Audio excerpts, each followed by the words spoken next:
Gaza पट्टी पर Israeli सेना का भीषण हवाई हमला जारी है और इस बीच आईडीएफ ने गाजा में अब तक का सबसे बड़ा ऑपरेशन भी लॉन्च कर दिया है। हमास के लड़ाकों को खोज कर इजरायली सेना हमला कर रही है। उधर लेबनान और सीरिया में भी इजरायल का बदला शुरू हो चुका है। इधर समंदर से अमेरिका ने भी घेराबंदी शुरू कर दी है। युद्ध भूमि से हर खबर तस्वीरों के साथ टीवी9 भारतवर्ष की टीम आप तक पहुंचा रही है और इस वक्त ब्रेकिंग न्यूज जो आ रही है वो सबसे पहले आपको बता दें। जंग के बीच इजरायली नेवी का बड़ा एक्शन देखने को मिला है। हमास के घुसपैठियों को मार गिराया गया है। इजरायल में घुसने के दौरान ढेर किया गया है।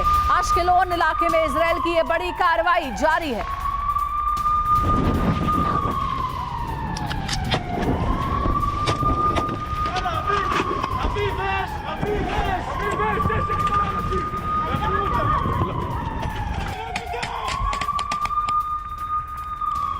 एक और अहम खबर, इजरायल में सीरिया का हमला नाकाम किया गया है। सीरिया ने इजरायल पर किया था हमला और इस हमले को नाकाम कर दिया गया है। इजरायल ने बारूदी प्रहार किया है। सीरियाई हवाई अड्डे पर यह हमला हुआ।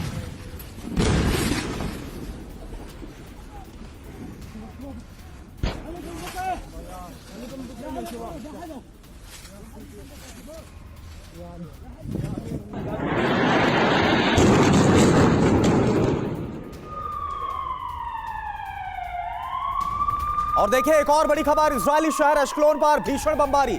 हमास के हमले से दहल गया अश्केलोन। हमास ने दागी एक साथ कई मिसाइलें। अश्केलोन में हमले का सीसीटीवी वीडियो सामने आया है। तस्वीर आप देखिए।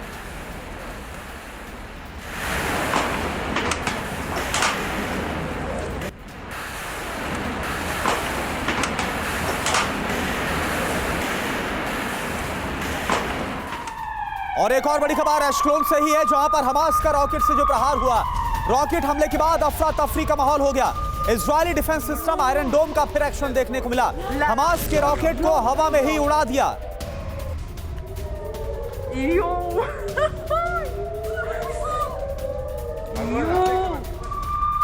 और एक और बड़ी खबर, गाजा में इजरायली सेना का विध्वंसक प्रहार हुआ। गाजा में घुसकर इजरायली सेना, इजरायल डिफेंस फोर्स का हमला हुआ है। हमास के ठिकानों पर चुन चुन कर हमला। सुरंग में छिपे हमास के लड़ाकों पर निशाना साधा गया। हमले में कई हमास के लड़ाकों की मौत की खबर।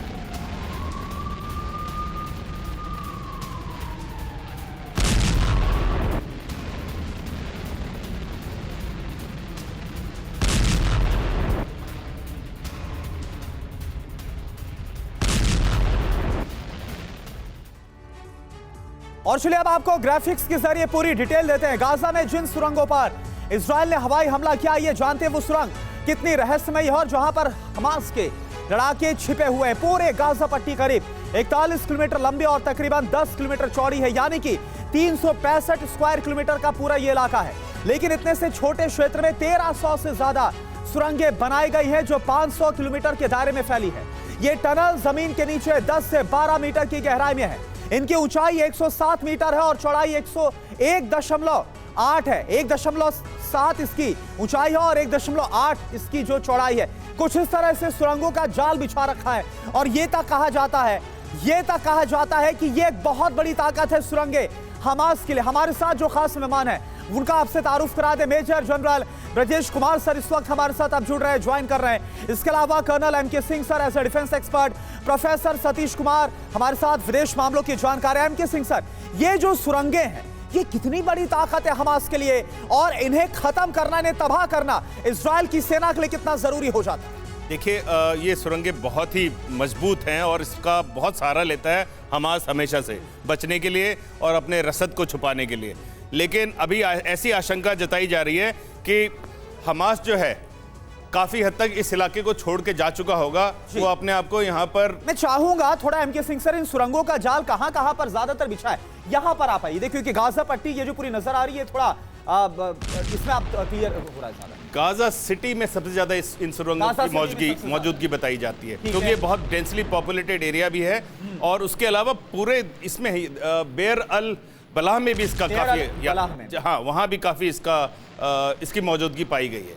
ठीक है, मैं एक थोड़ी सी बड़ी इंटरेस्टिंग दिलचस्प बात बताना चाहता था। आपने थोड़ी देर पहले बताया था कि इजरायलियों ने तेल अवीव में बहुत बड़ा प्रदर्शन किया है नेतन्याहू साहब के खिलाफ। Exactly. लेकिन ये जो प्रदर्शन है बेसिकली जो उनके होस्टेजेस हैं 150 होस्टेजेस उनको छुड़ाने के लिए उस अपील के तौर पे उन्होंने किया था, क्योंकि हमेशा इजराइल ने अपने किसी भी होस्टेज को बचाने की कोशिश की है।